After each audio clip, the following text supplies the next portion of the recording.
everyone, and welcome to Calling All Vegans, where we aim to network, support, and activate the vegan and animal rights communities, discuss the V word in a relaxed but unapologetic way, stamp out speciesism, and encourage pre-vegans to open their eyes, minds, and hearts and become vegan.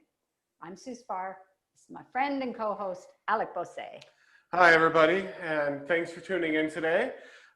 If you haven't already, we do have our own new YouTube channel, Calling All Vegans. If you haven't subscribed, please consider subscribing now and clicking on the notifications bell so that you can get all of our upcoming episodes. If you're liking what you're seeing, please click the like button, share with your friends, and make sure that we can get this message out there. So to people who feel a day at Marineland, attending the circus, or riding an elephant on their vacation is harmless, so too do they likely believe the same about dog sledding. But any way you cut it, these are all forms of animal exploitation. And when you mix animals with vested financial interests, especially in a self-regulated industry, you can be sure that animals will suffer when tough business decisions have to be made. We will be chatting with a whistleblower who stood up on her hind legs and exposed the harrowing truth of the behind-the-scenes horrors faced by sled dogs and the pervasive cruelty in the industry. She's on a mission to break the chains and shut it down. A while back, she also very kindly donated some of her thought-provoking artwork to help raise funds for equipment for our show. So we are very grateful to her for that. Thank you. Thanks, Chantal. Oops, I gave her name away. Please welcome Chantal Dostaler to Calling All Vegans. I prefer show and tell, or show and tell. Yeah. Please welcome Show and Tell to Calling All Vegans. As we all know, animal cruelty is a year-round thing, and we're now entering into the winter season, which often means people wearing animal furs, things like Canada Goose, and those types of things. Now, you worked for 4 years in the dog sled industry at Choctaw Expeditions in South River, Ontario, Canada. Can you just paint a picture of what that was like? What were the conditions for the animals and where they lived? What was that sort of like? I worked for 4 years at that kennel with, when we started, there was 400 dogs and they were living on 4-foot chains in rows.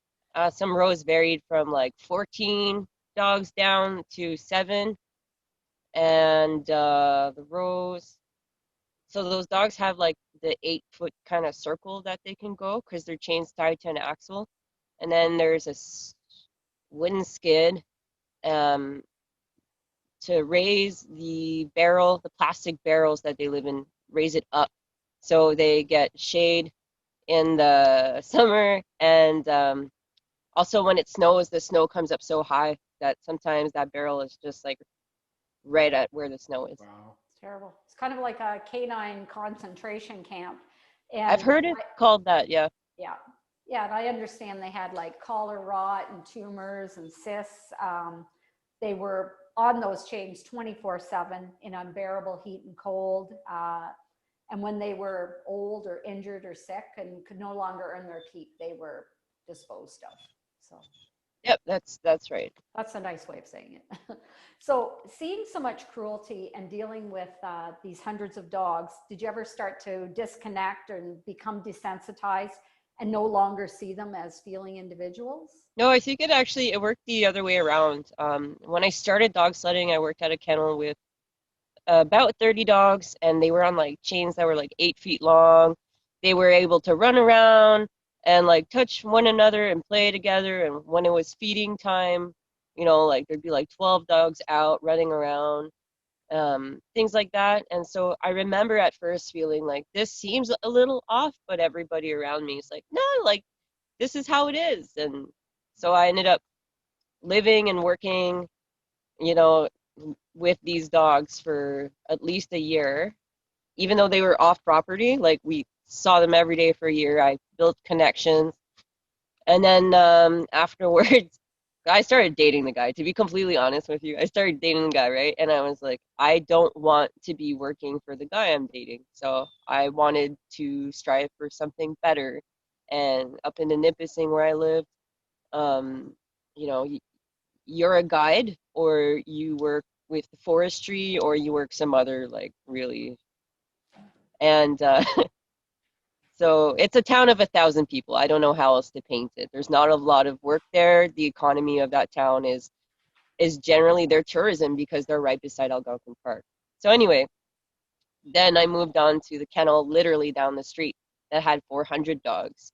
And, you know, so I was already desensitized to dogs on a chain. And then when I started working there, you know, there's so much camaraderie. They treat you, they say your family or whatever. And, you know, they did know the dogs individually. Like I had become like emotionally attached to the dogs. But everyone around you is saying that this is okay and this is the way it is. And so you accept it.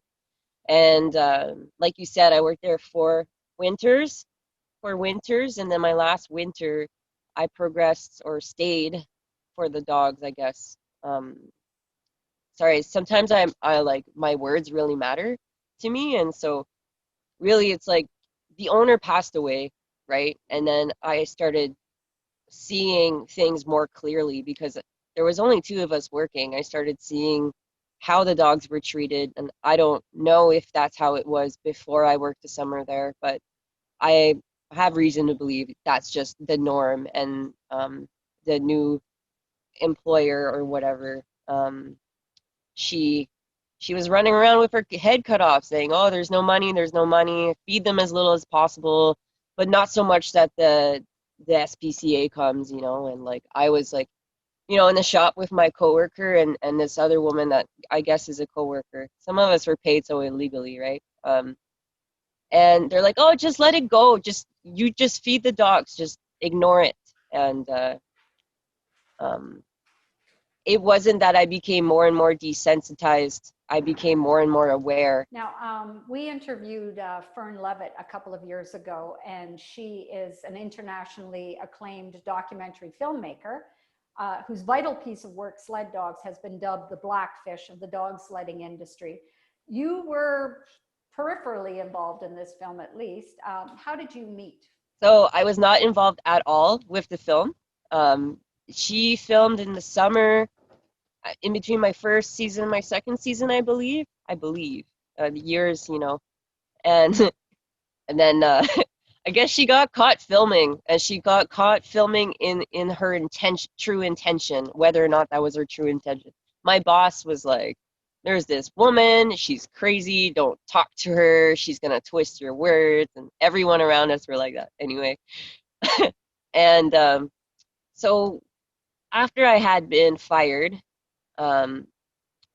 after like asking for different work, after I had been fired, I went out to the musher community in the area, and I was like, I don't want this to get out to Fern Levitt. I want, like, you know, apparently she paints a picture, you know, and I want to protect the dogs. It's also important to note that my employer had told me if I told anybody, all the dogs would die. So there's like a lot of levels there. And so I was being really, really cautious. But the musher circle pushed me out, and then I was like, okay, like no more hope. I'm gonna contact Fern Levitt. And I texted her like, hey, you know, I got some information for you. And she texted me back, like, I don't know what you fucking want, but like if it's to tell me that I'm wrong, right? And I'm like, no, I really want to talk to you. And talked on the phone, and like within a week she came to visit me, and she's been like such an inspiration and such a strong woman. She's helped me found my voice. So I'm really grateful for the work that she does and continues to do. While you were working in the industry, I'm sure at some point customers were asking you what happens to the dogs during the summer. How would you respond to a question like that? Oh yeah, so they get their summer vacay. They ran all winter, so don't worry about it. You know, they love to just lay around in the sun, and they get to go in the run play. Anyway, we had like this script. I've said it a million times, right? And after actually having worked there a summer, the truth came out, and it was like, oh, they only get 1 hour out a month. And what did it actually look like in the summer? It looked like a lot of abuse, like a lot of things that I would call animal abuse. Like nobody else saw in the lens that I saw. And so, you know, I was becoming the scapegoat or something. And like I literally was told I was a terrible person and like cried for hours. I was told like I would no longer have a job unless I stopped talking, you know, like these things, right? And it, there was a lot of levels for me because like this was how I made money. This was like I finally had a home, and my home, my standards, man, at the time, a trailer, walls this thick with like no electricity or running water, which is like fine, I guess, but not in the mental shape I was in. Yeah. And I mean, of course, the dogs would have zero shelter pretty much. Yeah, it's not even about the shelter, to be honest with you, because it was just like, here I am, I'm seeing this company like go down, and my human rights are being like totally violated. And you know what's cool? I can leave, I can go get another job. I've done it so many times, you Yeah. know, like lived so many lives. But those dogs can't. And like, who would I be if I left and never came back when I knew what I knew? And that's, I've wanted to see like some change for those animals. And I started looking in every possible direction, trying to find, you know, who will do something, the SPCA, the bylaw, who will do something, right? It's horrible. And mass graves. So shooting these dogs, you know, because they weren't earning their keep or whatever. So what was the actual defining moment that gave you the guts to blow the whistle? It started at work when I saw what I saw, and when everybody around me was like, it's fine, it's fine. It like, and then after work, after I was no longer like able to be there for the dogs, like, then what? With all the knowledge that I had about that business, like, then what?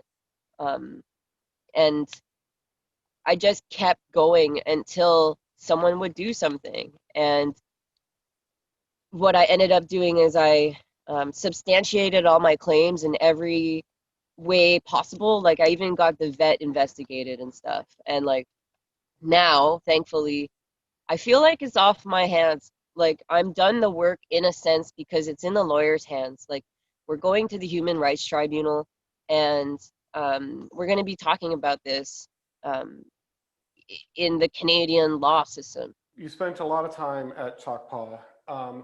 What would you say was some lasting effects of your time there? I can tell you that I gained a lot of resiliency working in the winter the way that I did, being outside every single day, caring for those dogs, caring for the youth, because, you know, parents trusted us with these youth that had like never been in the bush sometimes.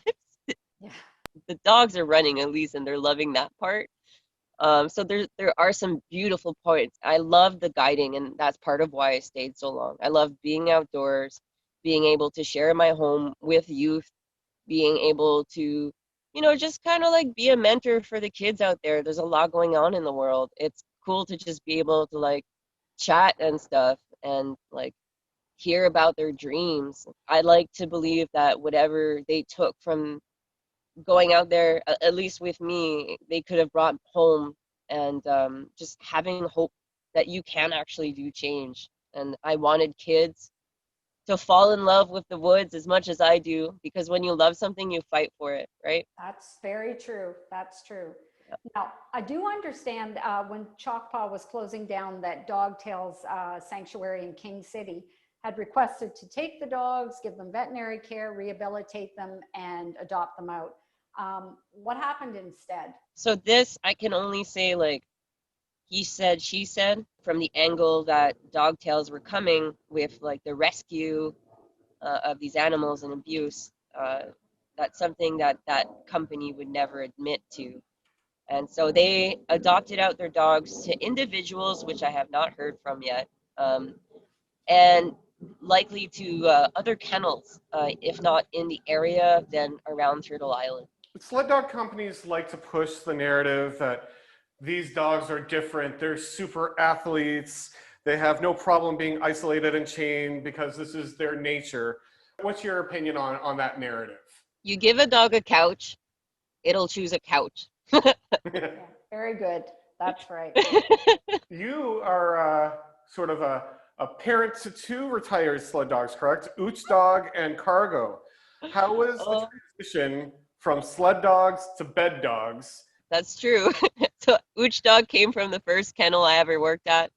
So when I got there, you know, the trade-off was like, if you get to live in a house if you help me with your dogs. And when I got there, there was 4 2-month-old puppies, and like, long story short, Ooch and I became best pals, and that just happened. Then Cargo Dog was on my team for 4 years, the 4 years I worked at Chalkball. Through all this activism work, these people went out and rescued him for me and gifted him to me. That was awesome.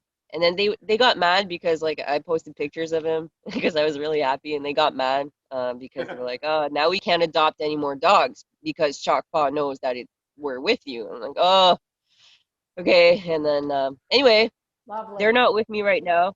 They're back home inside. Now, if there are any individuals that are watching the show today, one, to the individuals that are watching the show, have you ever considered rescuing and adopting a rescue dog or a sled dog or any type of animal companion? And two, if there is anyone who is interested, do you have any resources that people can reach out to be able to adopt? I have no resources. I'm sort of out of that game. I've been actually enjoying my time living with my animals and my friends. I would seriously let people know that when you're rescuing an animal, you don't, like, if you don't know their personality, you don't know who you're getting. You need to be able to take that time to find out what works for them. Yeah, we each have our own personalities, like what Yeah. our species, right?